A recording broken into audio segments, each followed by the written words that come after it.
Ngiyacela Nkosi kawenze imilingo,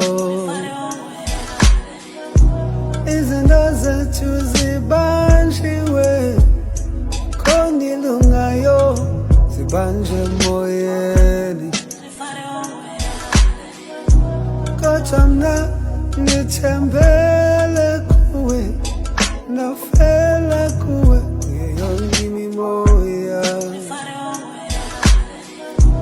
Indlela